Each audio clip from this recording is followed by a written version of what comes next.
play golf, do you not, Clark? Yes. You're a 13 handicap, remember that correctly? Would you like to be better? Yes. Would you come on up here and work with me a little bit? We want to talk about golf. Is that a good change of pace or not?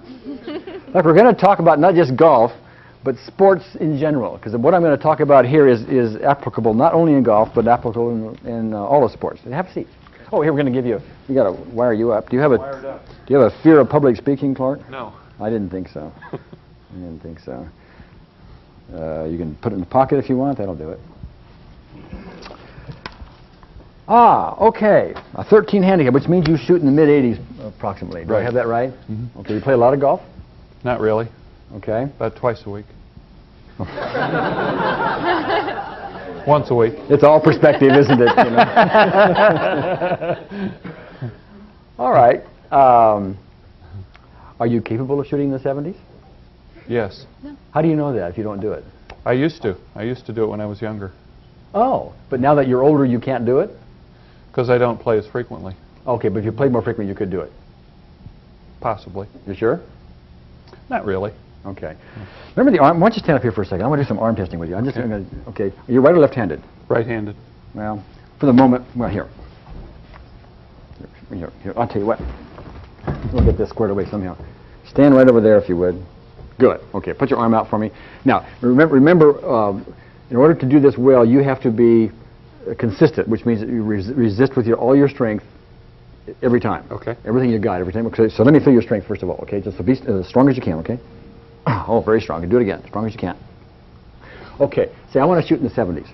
I want to shoot in the 70s. Okay. Be strong. I want to shoot in the 70s. Okay. Say, I want to stay in the 80s.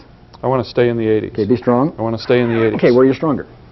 It felt like I want to stay in the 80s. Yeah. It was obvious to me. Yeah. See, now, let's do it again. Okay. I want to shoot in the 70s. I want to shoot in the 70s. Okay. Be strong. Be strong. I want to shoot in the 70s. Okay. I want to shoot. Feel as strong. I want to shoot in the 80s. I want to shoot in the 80s. I want to stay in the 80s. I want to stay in the 80s. Okay. Be strong. I want to stay in the 80s. Okay. You feel see you lost a spring the first time. Did you feel that difference? Yeah. Let's do it again one more time. I want to shoot in the 70s. I want to shoot in the 70s. Okay. Be strong. I want to shoot in the 70s. Okay. I want to stay in the 80s.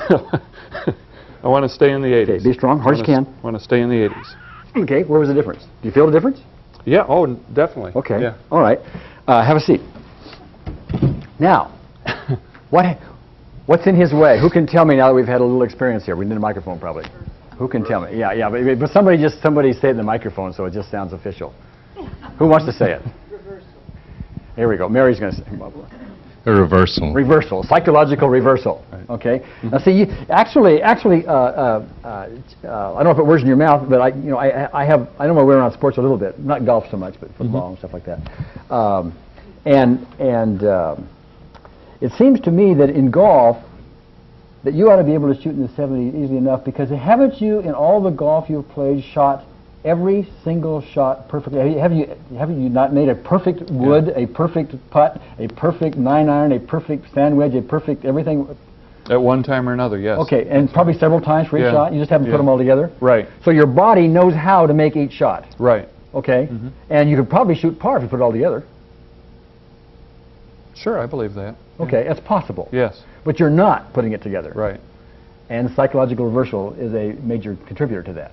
Okay. I can understand that. Okay. Do this. Even though I'm not shooting in the 70s. Even though I'm not shooting in the 70s. I deeply and completely accept myself. I deeply and completely accept myself. Again. Even though I'm not shooting in the 70s, I deeply and completely accept myself. Even though I'm not shooting in the 70s, I completely and deeply accept myself. Okay. Stand up and let's see if that changed you at all. Okay. Okay. Remember, hard as you can each time. Okay. Okay. Okay. Let me just feel your strength first. Okay, good. All right. Say, I want to shoot in the 70s. I want to shoot in the 70s. Okay. Hard as you can. I want to shoot in the 70s. Okay. I want to stay in the 80s. I want to stay in the 80s. Be strong. I want to stay in the 80s. Okay. You notice the difference? Yeah, there is a difference. What was the difference? There was more of a shift of strength to the first statement. I want to shoot in the 70s, that's right. And there was a shift out of the other statement. What we did is we corrected your reversal, at least for now. Okay. See, so go ahead, have a seat. As long as you are psychologically reversed, you will end up staying right where you are. You will not shoot in the 70s, as long as that's there. It's a literal block for you. Okay. Now, the day is going to come, by the way, when you're going to see people on the golf course going, even though I'm not shooting. That's true. That's very true. Now let me ask you this. I want to go another step on here. Have you ever noticed a time, and doesn't this not happen frequently, when you're about to address the ball, and you've got a shot to make, okay? And somehow or other you know that something's going on within you emotionally. Oh, yeah. That you know before you ever take that backswing that you're not going to pull this shot off.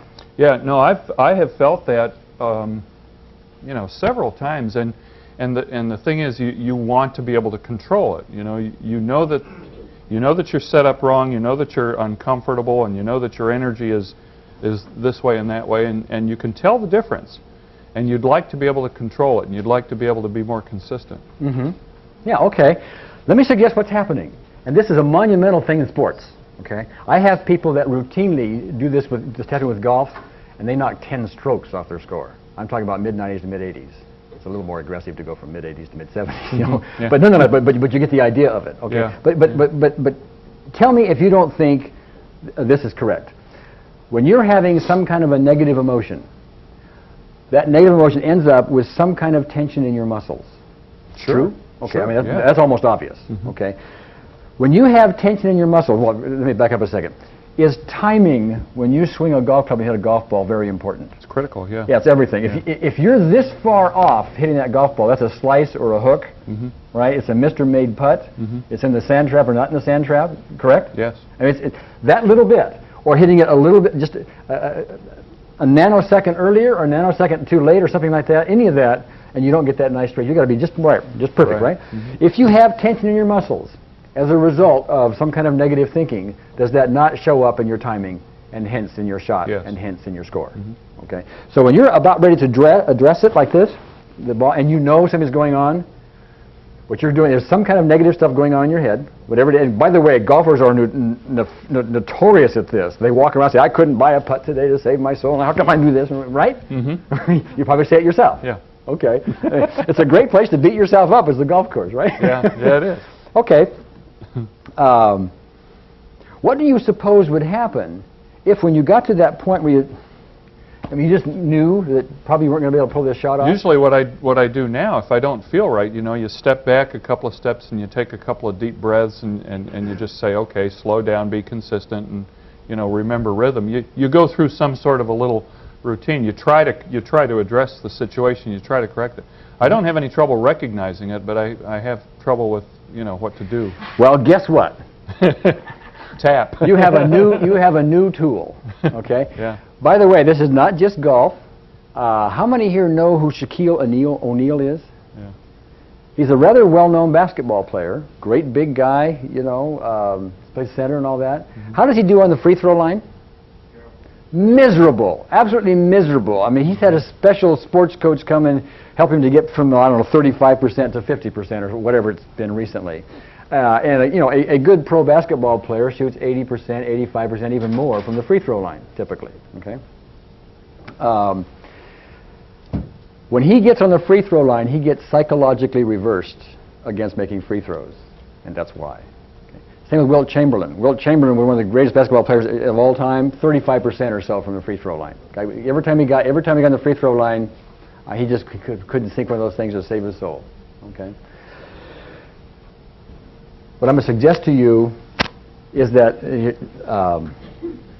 you do the tapping before you ever start your golf game. First of all, I'm going to give you these suggestions because it works out differently for different people. I've had some people that just go all the way around the course and they tap for every shot. That's difficult to do because you got people waiting for you and things like that. Okay. Other people, all they will do is just tap before the round. In both cases, we've had marvelous results. One thing I would suggest you do, and this we would do by practice, is remember I talked earlier about finding your point, like it might be here or it might be, there might be one point that is particularly good for you. Okay. As you do these techniques, it may be here or wherever it is, but find your major point. And what I would do before you addressed any shot is I would just do this first routinely. I mean, you're getting your club out, and then I would shoot your shot. The use for this how many of you are prolific or proficient in play some kind of sport, tennis or golf or something like that? Okay. Use this for that sport and watch your performance. You play tennis, do you not? Yeah, okay. You keep using it. You're going to have the microphone here a second. Yes, I use it for I play tennis. Yeah. Keep using it, and what I would do it for, by the way, is let's just say there's a part of your game that needs help, like your backhand, okay? Right. Okay, and maybe when you do your backhand, it just doesn't flow well, or whatever shot, forehand or serve or whatever it is, it doesn't do well. But it just doesn't flow well. You keep doing this, even though I have this problem with my backhand or my overhead or whatever the case may be, you'll find yourself flowing better. And the way you will know you are improving in your tennis overall is not like Clark will, because it's in his score. Right. It will be whether or not you are consistently beating those better players and you move from a B player to a B plus player or whatever it is. So if you don't know the exact shot, you start in a more general sense, say, before I go out to play, I start the Yeah. game. Sure, you can do that, but if there's if you're having a problem with a I particular mean, I kind of know shot- when my serve is off, that's pretty obvious, but the game happens so quickly, it's hard sometimes to pinpoint. Well, don't you usually know is a weak part of your game, like coming to the net is a weak part of your game, or your Yeah. overhead shot is a Yeah. weak part of your game, or Yeah. something like that? Mhm. Okay, it's a weak part of your game because you probably have psychological reversal on that part of your game. Okay. Okay? Back to Yale there, if you would. I'm sorry. Yes, Yale. I play tennis too. What would you actually say? Well, what would be a weak part of your game? Well, just, okay, say my serve. Your serve. Okay. I mean, they're all weak, but Even though I don't flow well on my serve, I see. if flowing well on your serve adequately depicts the way you would describe it. Find some way, something you need to have happen in your serve is not happening. And even though I'm not whatever that is, and Okay. off you go. Go ahead, Larry. How do you deal with the psychological reversal when you're alone and you're trying to figure out whether that's Push on going your on, arm. since nobody's pushing on your arm? You just assume you're reversed, and you just do it. and you just do the unreversal. Yeah. I'm showing the arm thing to give you evidence of this reversal, so you know about it. It gives you more visual and kinesthetic sense of that stuff is really there. But you got to play with this. I mean, you may have to do a whole round for a while before each shot or before each hole or something like that. Maybe just once before the game. I mean, people have done it different ways and gotten results. So it's you just try it yourself and see what works. But chances are, you especially need to do the unreversal thing. Stand up here a second. I'm going to see if the reversal held or not. Okay. Reversal held. Okay. Be strong. Let me feel your strength. Do it again. Be strong. One more time. Be strong. Okay.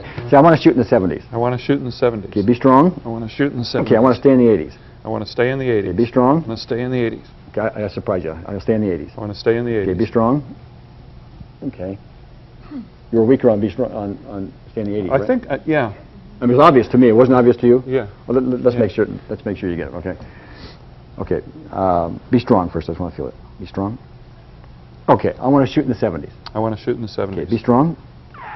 Okay. There's lots of spring in his arm when he does it. There's lots of spring. You notice that? The spring doesn't leave. Okay.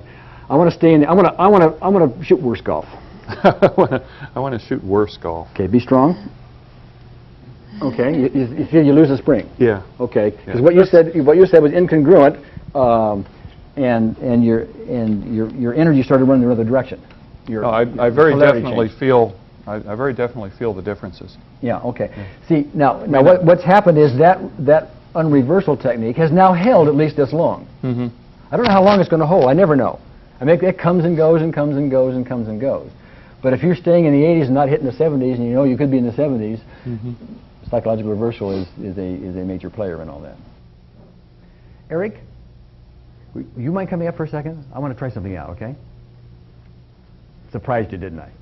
Are you all right with it? Yeah. Okay, good. Now let me just put you on here, okay? I'm just suspicioning, just from what limited conversation we've had, we might have some psychological reversal that is an issue for you, and you don't know it, and I don't know it. We're just going to try something, okay? All right? Now, you said you get some emotions when you trade in options, right? And golf. And golf. Okay. Well, I just want to zero in on golf for the moment. Right. Okay. Or excuse me, on trading in your options. Right. Okay. And I want you. We're going to do some of this arm testing. Are you right-handed? Yes. Okay. Would you stick your right arm out for me? Is it okay for me to push on this arm? There's no physical thing wrong. Okay. Now remember how we do this. You need to be consistent. That means you need to resist with everything you have each time. Right. 100%. All right. Okay. So right now, I just want you. When I say be strong, you be strong. Okay. So do it right now. Be strong. Okay. Now I want you to say, my name is Eric. My name is Eric. Be strong. Okay, say my name is Georgia. My name is Georgia. Be strong. Okay, you feel the difference? Yeah. Okay. You were weaker on Georgia, right? Right. Okay. Now, remember, I want you to be strong. Say, I want to be a proficient, I want to be an ecstatically successful options trader. I want to be an ecstatically proficient options trader. Be strong. Okay. I want to blow my options trades. I want to blow my option trades. Be strong. Okay. Do we see, do you notice a difference? Yes. It was obvious to you, was it not? Yes. Okay, we have psychological reversal. It's not a character trait. You're okay, all right? But it happens. And as long as you are psychologically reversed on trading your options, you are more likely to make some of the mistakes you don't want to make. Than otherwise. You're more likely to get more emotional about something, you can be impulsive on some of your trades and make some decisions you shouldn't make and so on and so forth. Okay? So do this for me, Eric, would you? Even though I have this option trading problem, Even though I have this options trading problem. I deeply and completely accept myself. I deeply and completely accept myself. Even though I have this options trading problem. Even though I have this options trading problem. I deeply I deeply and completely accept myself. One more time. Even though I have this options trading problem, I deeply and completely accept myself. Put your arm out here for me, okay? Okay, remember, you're going to be as strong as you can every time, okay? Say, I want to be an ecstatically successful options trader. I want to be an ecstatically successful options trader. Okay, be strong. Okay, I want to blow my options trades. I want to blow my option trades. Be strong. Okay, you notice the difference? Yeah. Okay. The only thing that happened there was I had him do the psychological setup, if you will, for that particular issue. Now, what's interesting is we don't know how long that lasts, and it probably is not going to last, this is my guess, a long time, like between now and next month, tomorrow morning when you start, looking at the markets again, okay? Chances are it's going to keep coming back to you. So you need to do that with some frequency. I would do that several times a day, that little process, several times a day. The difficult thing with having people do that is not that it doesn't work. It works very nicely. See, you won't feel any different. You don't feel any different now, do you? No. No, I mean, nothing left your body, and you don't feel like flying or anything like that. I mean, you just feel like Eric, right? Right. Okay. And you won't feel any different in the future, except your decisions are going to be different. Okay. But you need. I gave you this as a tangible view for yourself about what goes on. Okay. And it's in your way. It'll be in your way. Okay. Just so you know that. Okay. Aren't you glad you came up? Sure. Okay, good. Yes? I don't see that you have Eric up there now. We had talked a little bit, Eric, about procrastination, and you may want to address that with him. Yeah, I had that here. I had your procrastinate, fear of failure, fear of success. And these are sort of, like I talked to you on the phone, these are sort of general things. See, a fear of failure, fear of success is kind of like the self-image thing. It's a general thing, and it's made up of, trees in a forest of maybe they have rejections in it or so on. So you'd be afraid of succeeding because if you did, then you bump into a tree that says, gee, if you fail, there's penalties for that or something like that. Right. Or you'll never make it, or you're not good enough to do that, or whatever. I don't know what gets around up there, okay? We all have our versions of that stuff. What I'd like to do is this. Put your arm out again, okay? I'd like to have you say, I want to be successful. I want to be successful. Okay. So I want to be a failure. I want to be a failure. Okay, I like that one. Okay, do that again. I didn't do this well. I want to be a failure. Excuse me, I want to be successful. I want to be successful. Be strong.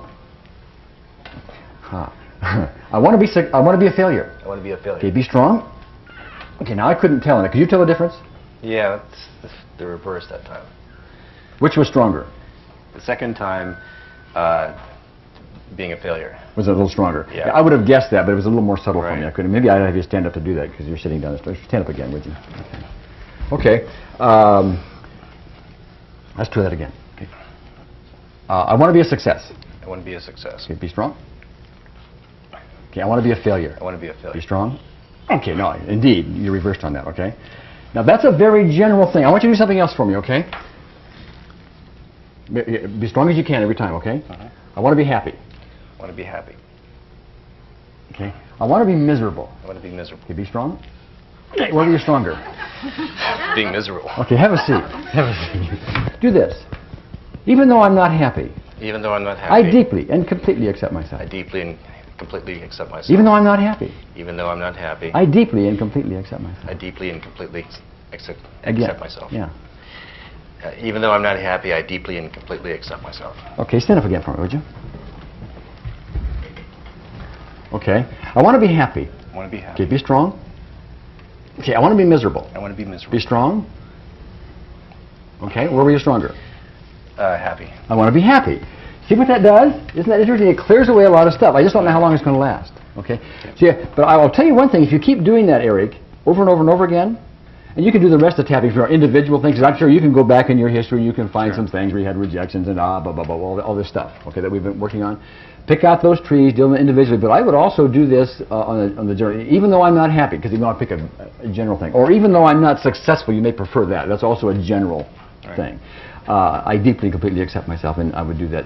How long does that take? About 8 seconds, 9 seconds once you get it done? Several times a day? I mean, here's a great way to do this, by the way, because a lot of people just forget. If you are psychologically reversed, you self-sabotage yourself, which means you won't do the tapping to begin with, because that's something that will help you, right? All right, so it's that circle that goes on. So a good way to do this, and it's something that I've taught people to do, and I do myself with frequency when I want to do something consistently throughout a day, is I will make a habit of something. Like every day before I eat, I will do it. When I get up in the morning, I will do it. I make it a habit. I kind of link it to these things. Every time you go through a door, if you link it that way, you can do it. Every time you use the bathroom, you can do it. Which is actually a great one because you have nothing else to do. It's dead time, is it not? Right? So you might as well. And that happens a few times a day, and it also spreads it out throughout the day, including when you get up in the middle of the night. You know, can you imagine? Anyway, can we give Eric a hand? Thanks, Eric. You want to tell them what the issue is, David? Well, fear of talking in front of people. And how do you feel right at the moment? Well, my stomach's definitely a little upset, although I cheated. I was working on it before. Yeah, he's been tapping. See, I said don't tap, so he's coming up. He doesn't have a full-blown thing. So on a scale of 0 to 10, what would you give that stomach issue right now? Oh, I could create it to be, I'd say probably a 5. Well, you could create it to be that. What is it? You're speaking in front of people now. Say, hello, everybody. Yeah, no, it's a 5. It's a 5 right now. Okay.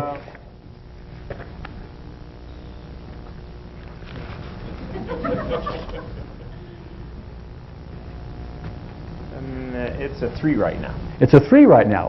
What happened to make it go from a 5 to a 3?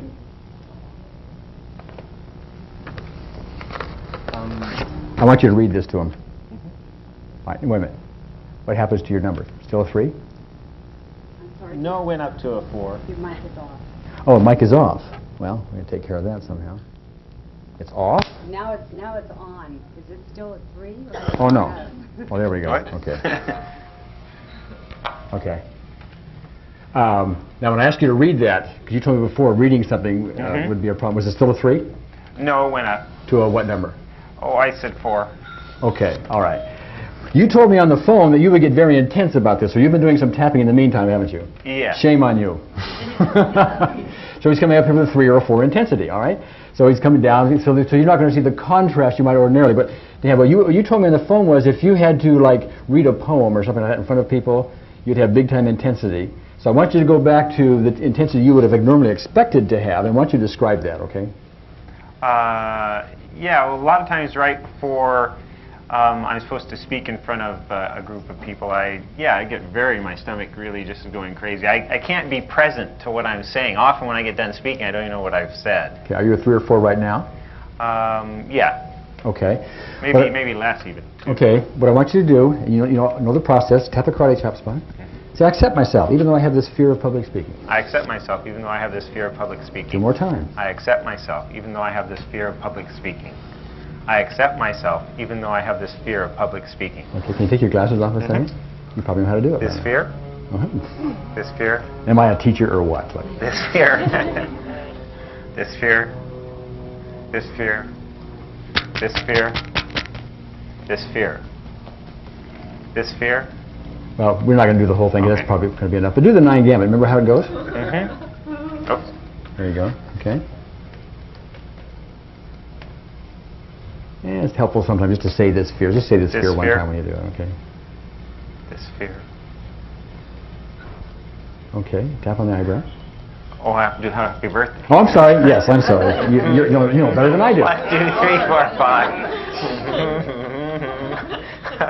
5. This fear. This remaining fear, should I do? Yeah, no, this is fear. This fear. This fear. This fear. This fear. This fear. Okay, zero in. I mean, you're right there looking at it. Are you a 2 or a 3 or a 4? What are you at the moment?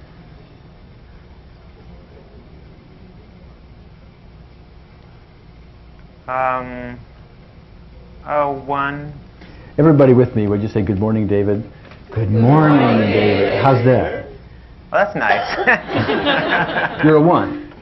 Yeah, I'm a 1. Okay, I want to get him to 0. We're going to do one quick little round, okay? Tap the karate chop spot. Okay. Even though I still have some of this fear left. Even though I have some of this fear left. Even though I still have some of this fear left. Even though I still have some of this fear I left. deeply and completely accept myself. I deeply and completely accept myself. Again. Even though I have some of this fear left, I deeply and completely accept Even though I myself. still have some of this fear left. Even though I have some of this fear left, I deeply and completely accept myself. Okay. Remaining fear. Remaining fear. Remaining fear. Remaining fear. Under your eye, remaining fear. Remaining fear. Okay. Remaining fear. Remaining fear. Remaining fear. Okay, now I want you to do one more thing, which we could have done instead of this whole passing. It's one of the shortcuts I'm going to show you a little bit later. I want you to tap the gamut spot, okay? I want you to leave your head steady and look straight out that direction. Now put your eyes straight down to the ground, but leave your head steady, okay? Hard down floor. Okay, now over 6 seconds, I want you to gradually raise them. Follow my finger. So going up to the ceiling and say, remaining fear. Remaining fear. Remaining fear. Remaining fear. Okay, stop right there. All right, now, are you still a 1?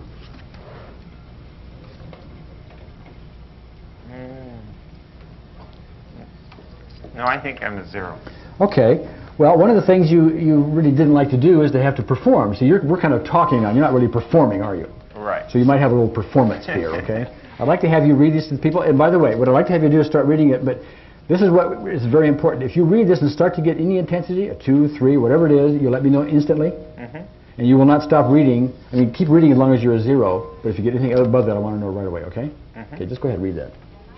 How are you right now before you start? Well, actually, even as you were going to pass it to me, I noticed my stomach get a little sensation. Oh, okay. So now we're going to, we have a little perform. Okay.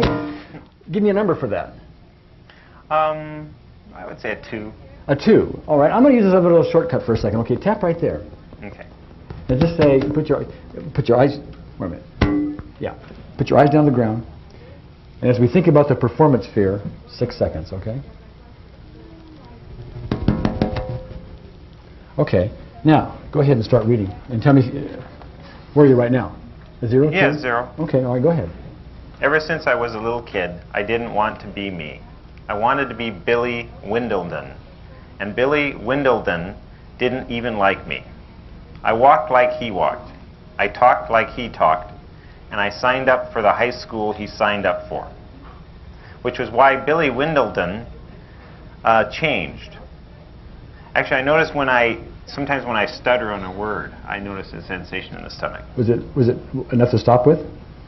I would say definitely it goes to a number. It's something that makes me lose thought of like. Okay. You know what I mean? It's like I go into my First of all, I'm going to add to your performance anxiety a little bit. Okay. Okay. That is not Billy Windledon or whatever you said. It's Billy Whittledon. Okay, Whittledon. Whittledon. You mispronounced it. Okay. Do you always do it that badly? Yes. Okay. And now when I say that, does that give you any intensity? A little. Okay, let's take the glasses off, okay? I accept myself, even though I have a performance intensity. Oh. I accept myself even though I have a performance intensity. I accept myself even though I have this performance intensity. I accept myself even though I have this I performance accept myself even though I'm about to perform again. I accept myself even though I'm about to perform again. Performance anxiety. Performance anxiety. Performance anxiety. Performance Under anxiety. your eye, performance anxiety. Performance anxiety. Performance anxiety. Performance anxiety. Keep going. Performance anxiety. Performance anxiety. Performance anxiety. Okay. Now, what I want you to do is start with that second paragraph, which is why Billy Whittledon, and do it right, okay? Okay. Billy Whittledon changed, and then tell me if you're getting any intensity. Okay, which was why Billy Whittleton changed. He began to hang around Herbie Vandeman. He walked like Herbie Vandeman. He talked like Herbie Vandeman. He mixed me up. I began to walk and talk like Billy Whittleton. What's that? Whittleton. Whittleton. Who was walking and talking like Herbie Vandeman. And then it dawned on me that Now, wait a minute. You just made a mistake. What did that do for you? Oh, not too much. I don't Okay. think zero. All right, great. All right. I thought it was kind of funny, too. Yeah, all right. And then it dawned on me that Herbie Vandeman walked and talked like Joey Haverland. And Joey Haverland walked and talked like Corky Sabinson. So here I am walking and talking like Billy Whittleton, imitation of Herbie Vandeman's version of Joey Haverland, trying to walk and talk like Corky Sabinson. And who do you think Corky Sabinson is always walking and talking like? Of all people, Dopey Wellington, that little pest who walks and talks like me. Okay, now, on a scale of 0 to 10, as you went through that, did you find yourself 0 all the way through? Did you go up and down? What happened? Oh, actually, it's interesting. I noticed a sensation in my legs. Just a little. Like Okay. it's like a 1 or something. A 1. And actually, I noticed that it's there's maybe something about the judgment of people. It's like I don't mind making the flaw. It's more what I'm thinking, what people are judging me. Okay, and how was that thought as you were doing this? Well, Mispronouncing words all over the place. Right. It would get more intense. Would get or did get? It did. Oh, it did? Mm-hmm. Okay. Give me numbers for it. About a 3. Okay.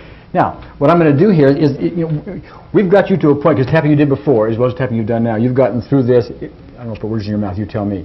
Was that easier for you to do than you would have expected? Oh, yes. Measurably different. Yes. Majorly different. Well, don't use my words. Use your words to describe the difference from what you would have expected. Well, I would have thought just coming up here in the anticipation of doing something like this, I would have been an 8 or a 9. Oh, okay. All right. As it was, you came up at a 3 or 4 having tapped before. Yeah. Also, it would have been worse the first evening when after I get to know people, I notice it's a difference, too. Okay. All right. It would have been very interesting to do this like first event. Okay. Okay. All right. What was the thing you got to a 3 a minute ago? Mm-hmm. You said, oh, people's judgment of you. Mm-hmm. Okay. I'm going to do one more little round just for his use. There's not much way we're going to be able to test this, but I just want to use this because he's noticing that he has some intensity as he thinks about people judging him. Okay. And we all do that to a degree. But is that a negative thought, by the way? No. Is that a negative emotion? Yes. And what's the cause of all negative emotions? Okay. That's right. And if we have a negative emotion that somehow limits us in our performance, like in what we're doing in front of an audience, etc., and it can be neutralized, is that worth doing?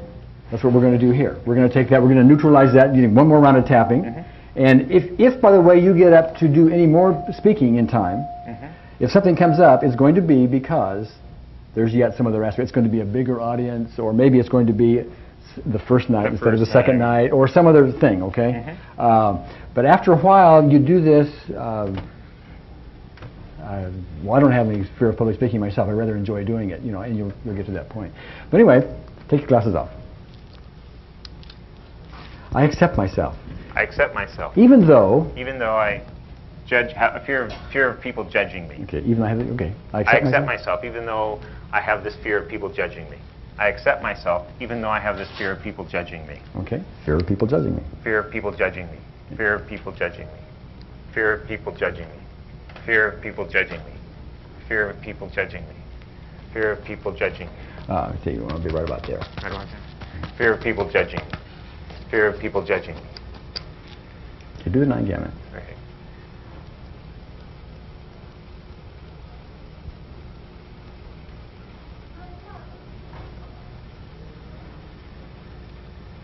You might just say fear of people judging me once. Fear of people judging me. That's not really necessary. It's just 1, 2, 3, 4, 5. Fear of people judging me. Fear of people judging me. Fear of people judging me. Fear of people judging me. Go boo. Fear of people judging me. Go boo. Fear of people judging me. Boo. Fear of people judging me. Now, how did that feel when they went boo? Well, it's kind of funny. Well, we know it was kind of a joke, but nonetheless, if you really have a fear of people judging you, even though it's a joke, a boo will get to you, typically. Yeah. Did it I'd get- say it went to a 1. Went to a 1. Okay. Little aspects, et cetera, but we've made some headway. Now, you know what to do. See, we can go up here and I can take all the little aspects and we can get him all the way down to 0 for everything, but I'm not going to do it because I want to go from issue to issue to issue to issue. But you know where to go from here. Okay, good. You're a public speaker, aren't you? Yes, Can I'm you say hello to everybody, please? Hello, On a everybody. scale of 0 to 10, how is that? Say, my That's name is very Billy good. Whittleton. My name is Billy Whittleton. And Dopey And Wellington. I know Dopey Wellington. How'd that feel? Feels good. Okay. I see consistently with back problems. We see this just with great consistency, even with people who have known damage to their backs, that the back pain dramatically reduces, if not disappears, with these techniques. Okay. However, you have a problem. Actually, you'd like to exercise, you just don't do it. What is that a symptom of? Who could tell me? Resistance, yes, but what's the other term? Procrastination. What's the other term? Psychological reversal. That's right. Can you stand up for me? We've done this before, but I'd just like to demonstrate it, could I? Okay, you want to put your arm out. Okay. Now, be strong, so I'm going to test it, okay? Be strong. Okay. So I want my back to get better. I want my back to get better. Wait a minute. See, I want to exercise more. I'm sorry. I want to exercise. I want to exercise prolifically. I want to exercise prolifically. Be strong. Okay. I want to be a couch potato and never exercise at all. I want to be a couch potato and never exercise Okay. at Be all. strong. Where were you stronger? The couch potato. The couch potato. Do we have reversal? Okay. We do. All right. Now, this is the interesting thing about procrastination. In the general subject of motivation, by the way.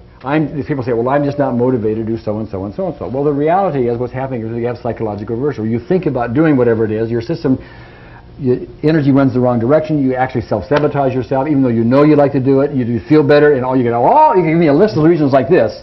Nonetheless, when it comes to doing it, actually doing it, do you now know why New Year's resolutions don't work? There's the greatest example you can have of psychological reversal. You want to do it consciously, whatever it is you want to change your life with a New Year's resolution, but how long does it last, folks? Not very long, because you will self-sabotage it in not very long. So that's what you're going to do, okay? So anyway, let's give this a little tap here, okay? Even though I don't want to exercise, Even though I don't want to I exercise, deeply and completely deeply and completely accept myself. Even though I don't want to exercise, I deeply and completely accept myself. Even though I don't want to exercise, I deeply and completely accept myself. Okay, put your hand out for me. Okay. I want to exercise prolifically. I want to exercise prolifically. Okay, be strong. Okay, I want to be a couch potato and never exercise at all. I want to be a couch potato and never exercise at Okay, all. be strong. You know what's the difference? A little bit, yeah. Do you notice it or not? Yes. I mean, it was clear to me. Yes. Okay, well, what was the difference? I'm more strong. I want to exercise more. Okay, and all we did was this thing here, right? Okay, I'm going to try it again, okay? I want to exercise prolifically. I want to exercise prolifically. Okay, be strong. I don't want to exercise. I want to I want be a to couch be a potato. couch potato and not exercise at all. Okay, be strong. Okay. See, his psychological reversal is still holding. It's still holding. See, I don't know how long it's going to hold. My guess is we stay here for a while and it'll probably shift because it comes in and out and in and out. But chances are it's there. The reason I say that is because we had this example of the across-the-board or massive reversal. I wonder if that's still there. I want to test it. Can we? Okay. First of all, put your hand on your head, this other hand, your head like that. Put it out here. And now I just want you to remember, always be as strong as you possibly can. Be consistent. Okay, be strong. Okay, turn it the other way. Be strong. Okay. Do you notice? Did you notice? Yes. Okay, now we need a microphone for somebody to respond. I want to know what you noticed. I know this is repetition, but I want to know what you're getting out of this. What happened here? Who can tell me? Who wants to even guess? Yeah, go ahead, Grace. He was strong the wrong way. He was strong when his hand was upside down, and it should have been the other way. Yes, and that is a symptom of what Dr. Callahan calls massive reversal, or reversal across the board. And chances are, in your life, what you'll do is you may have a lot of goals and things. Maybe you don't even have goals, but whenever you do want to go someplace, you'll find yourself self-sabotaging yourself. Is that correct? Mm-hmm. You do it consistently? Yep. In business? Yeah. Relationships? Mm-hmm. Health practices? Mm-hmm. Okay. It's not a character flaw. I'm massive. You're massive, okay. And you're awesome, too, okay? All right. Now, there's a couple of things that cause that.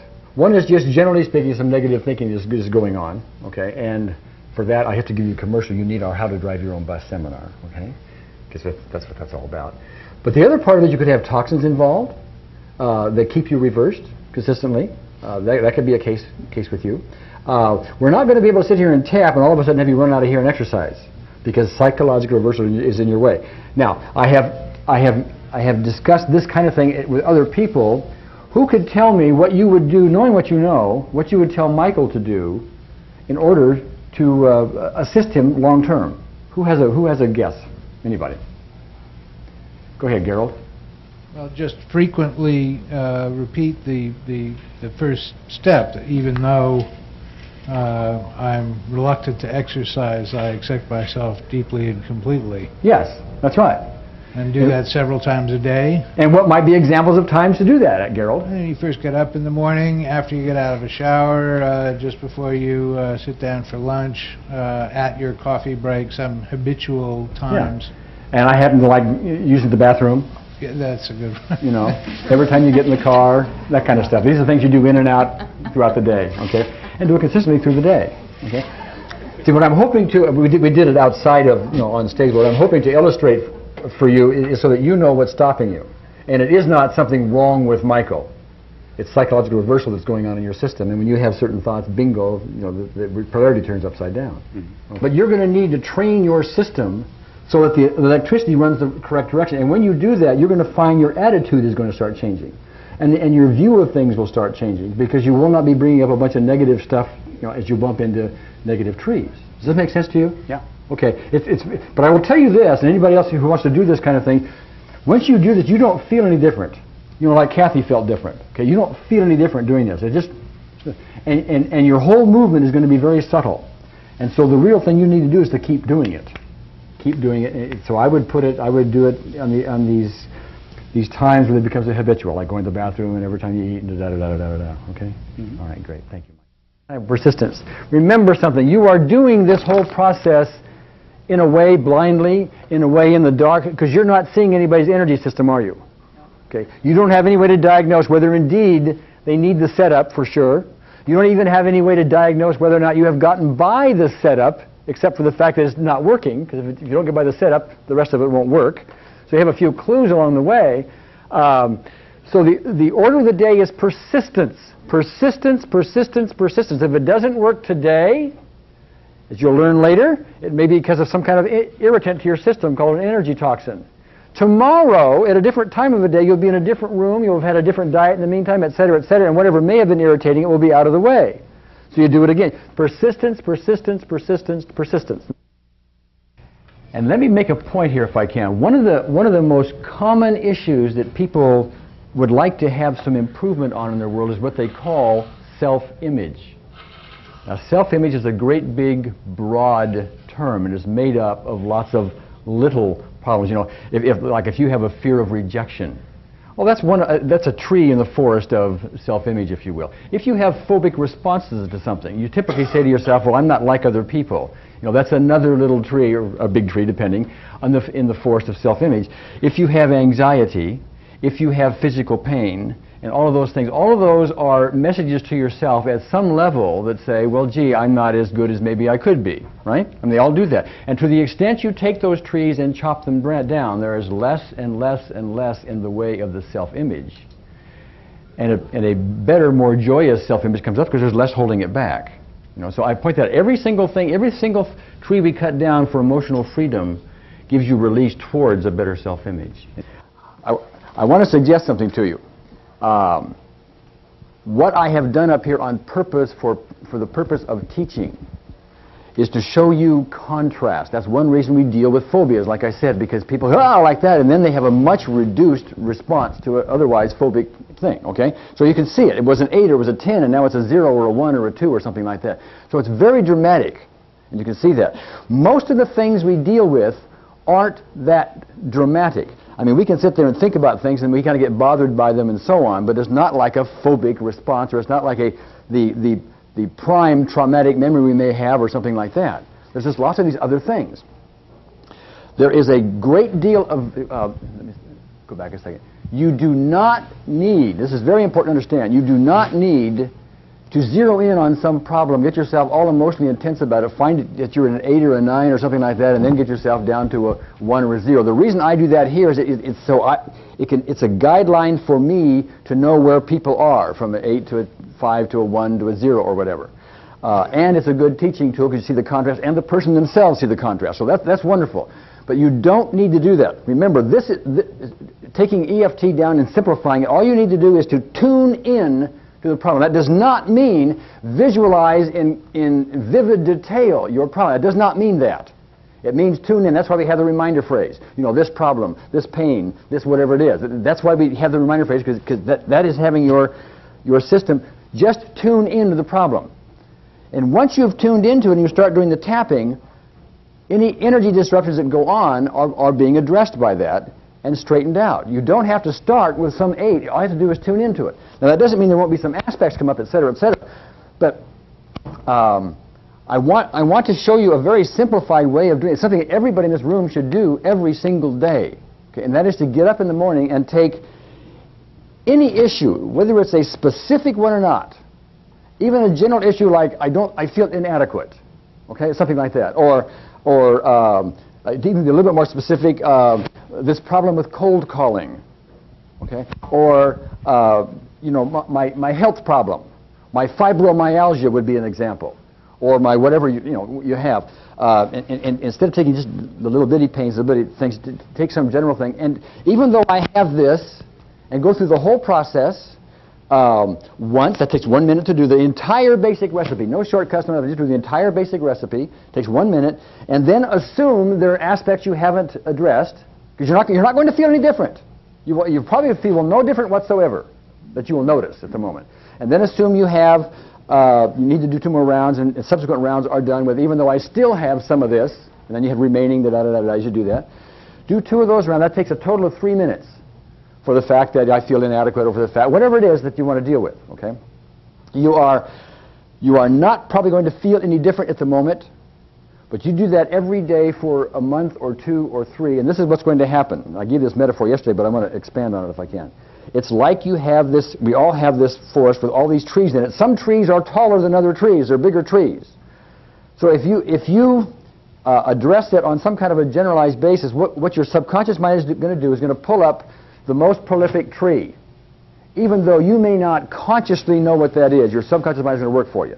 And it's going to take that highest tree and it's going to maybe not chop it to the ground, it's going to chop it below the next highest tree.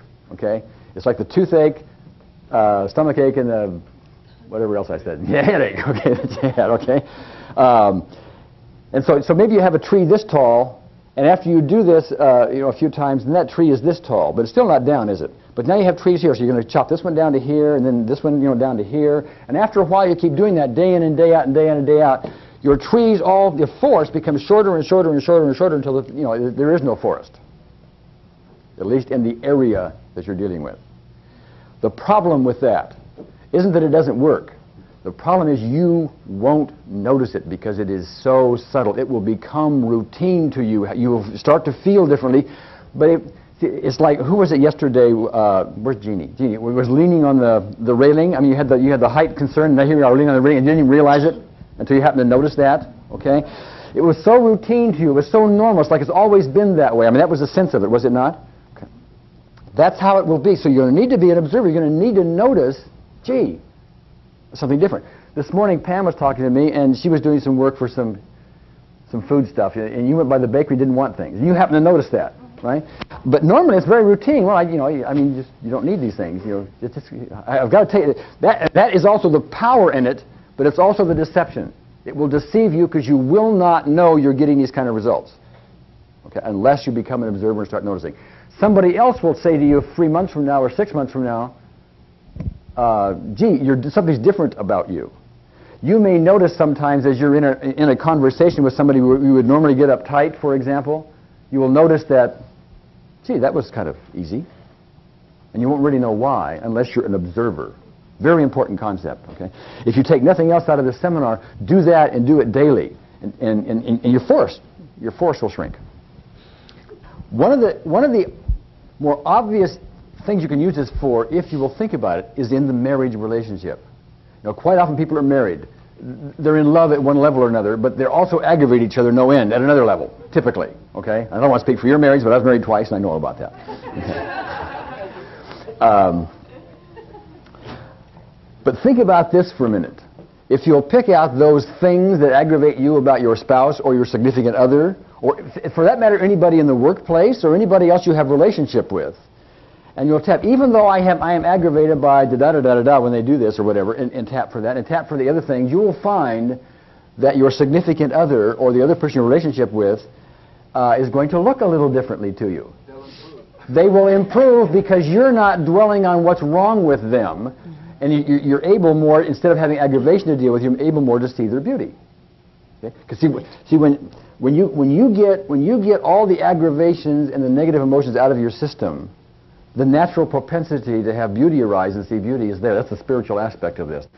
And we can, I think I have just taken relationships and relationship counseling to a whole new level, by the way. Instead of talking it out, etc., which is fine to do, but if you will reduce, eliminate the disruptions in the energy system regarding any aggravations, you have a platform from which you can build something that was harder to build before that.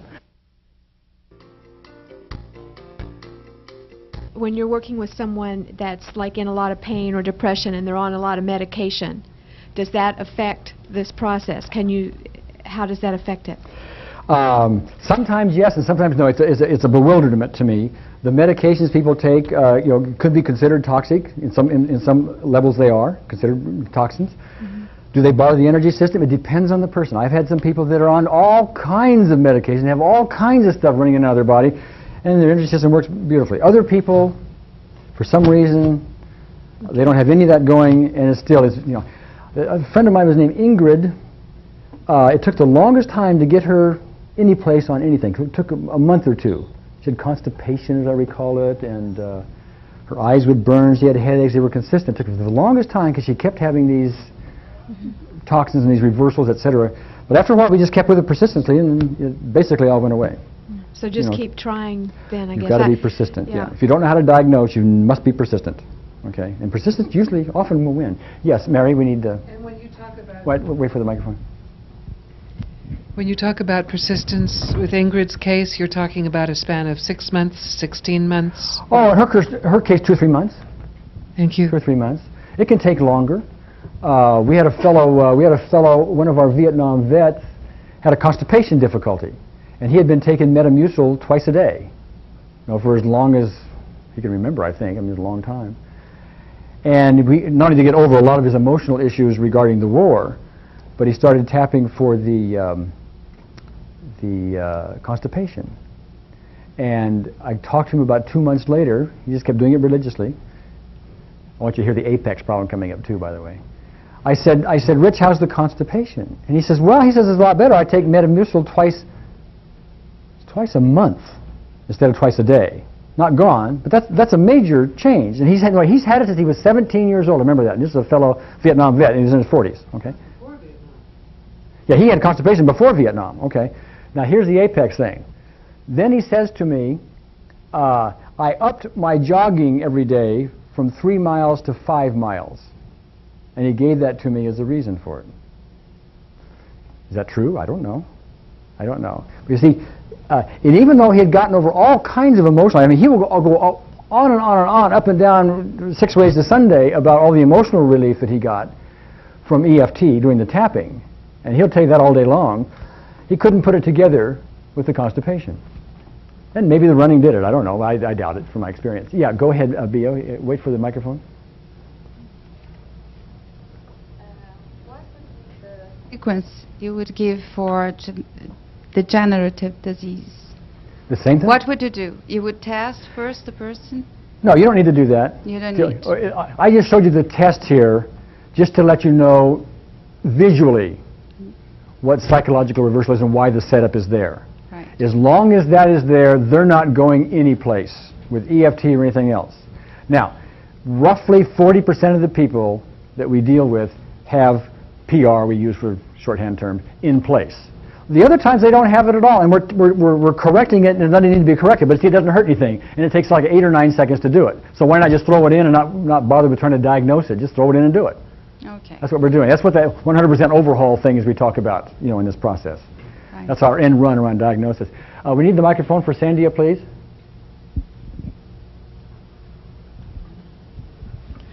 You've been doing the tapping procedure pretty fast. Yes. Should we follow and do it, that fast? You will naturally do it that fast as you get more and more proficient with it, because you'll just want to, click it right off.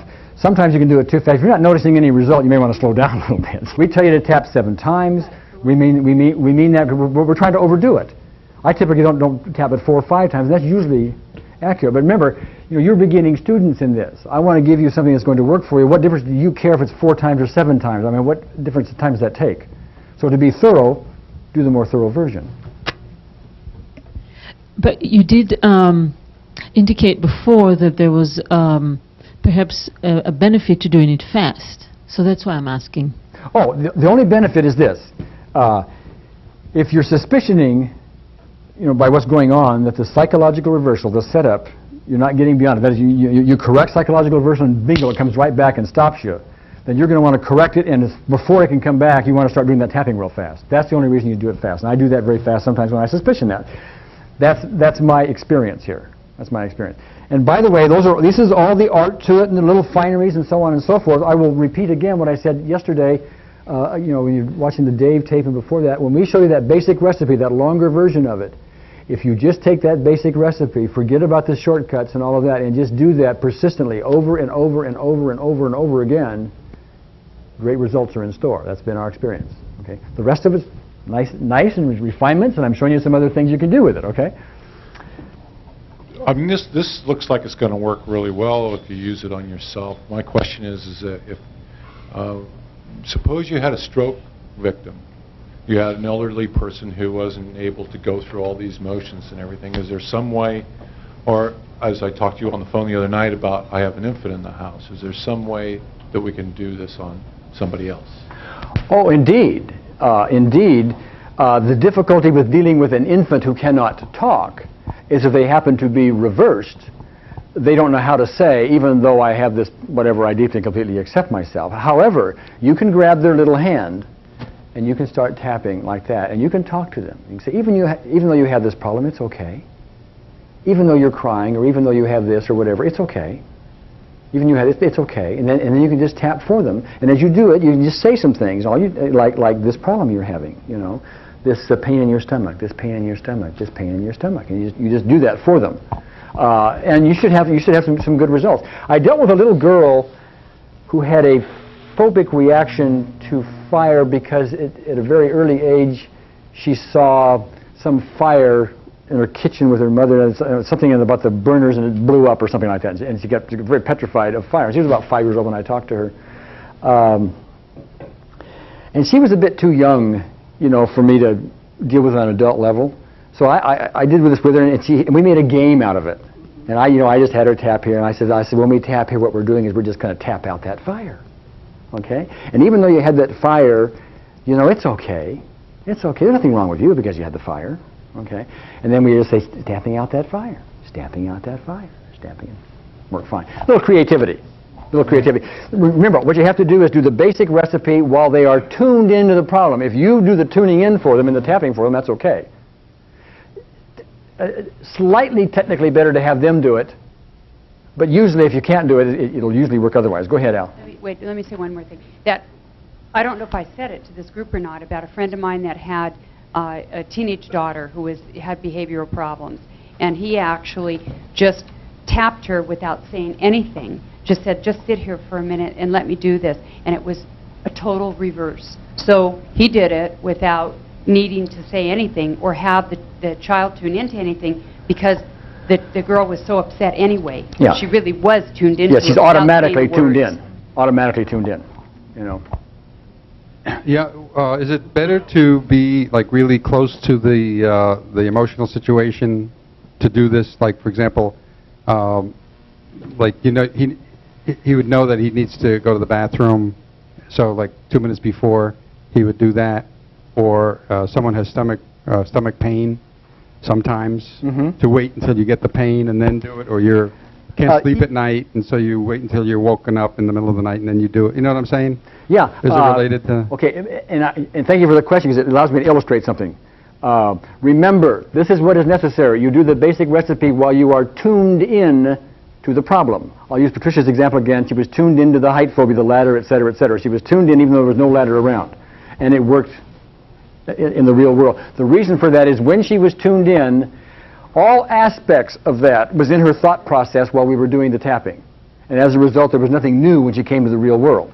Now, quite often we'll deal with somebody who's thinking about it. They're tuned into it, just thinking about it, and it's not really there at the moment. And not all aspects are in their thought. There's some other thing. Like some people will, they'll tap for snakes, but when they see a real snake, it's when the snake moves its head. That's a new aspect. They hadn't been thinking about that. Okay, all right. Or when they see it move at all or slither, that's they were thinking of it beforehand as a picture of a snake, and now they see it move. That's a different aspect. See, so to the extent we get all the aspects when you're just thinking about it, bingo, we're done. If not, then we have to go through them and they'll show up in the real circumstance. Yes, Jen. Along that line, so if you were working with somebody who said they wanted to get rid of their phobia about snakes, and you asked them to, to tune into a snake, and they went through that whole thing and got to a 0, might you then say something to them like, now I want you, well, I guess like you did with Jed, imagine a time when you actually saw a live snake, or imagine if there was a snake on TV moving. Yeah, and that's called testing it. That's, you'll have a diagram tomorrow called format. In fact, the format, how to apply EFT is in your manual. There's a whole format for that. But when those things happen, yeah, go ahead. I'm a little bit confused about the sore spot. Do you just rub the sore spot when you're having a hard time getting past the setup? Yeah, rubbing the sore spot is an alternative to tapping the karate chop spot. In both cases, you say that same affirmation. So we can do either or? You can do either or. This one is a little more powerful, but it hurts. This one works most of the time and doesn't hurt. Okay. I almost remember very little of my childhood. 90% of it just isn't there in my conscious memory. And I'm certain there are several aspects of that which still affect me, but I don't know which particular ones. So how would I handle that? All right. Great question. And that brings me to a very important academic point, okay? And this is something you really need to know because part of the art of all of this. When you have a very simple delineated, itemized thing, okay, like the time my father rejected me at the beach, okay? You can deal with that one, and it's all in a little box, and you can deal with it, and when it's gone, and you've done it, okay? But how about the more general issue, my father rejected me? Now that's made up of lots of little pieces, or could be typically, isn't it? I mean, there are probably several rejections, if you will. But if you don't remember the different objections, your subconscious mind will do something for you if you're patient.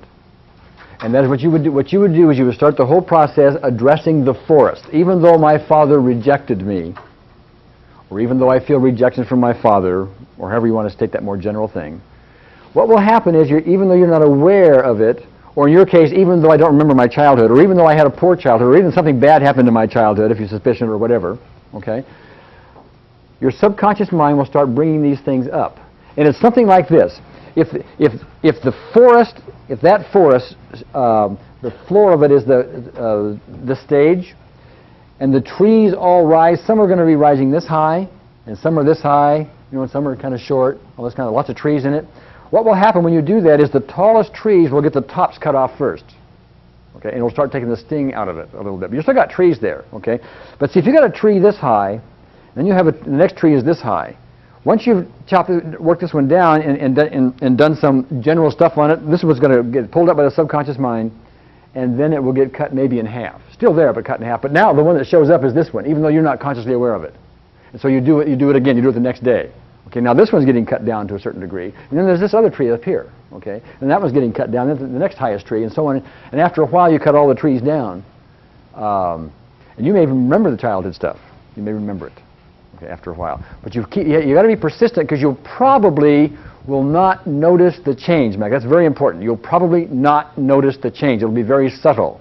Things will happen in your world. Your self-image will probably, if in fact there is some abuse or something like that back here you're not aware of. Your self-image will start to rise, you'll respond differently, lots of things will happen as a result of that because the baggage won't be there. The trees will all be shorter and shorter and shorter, even though you never knew specifically what it was. I'll also tell you you'll probably find a few things specifically will come back as you address it.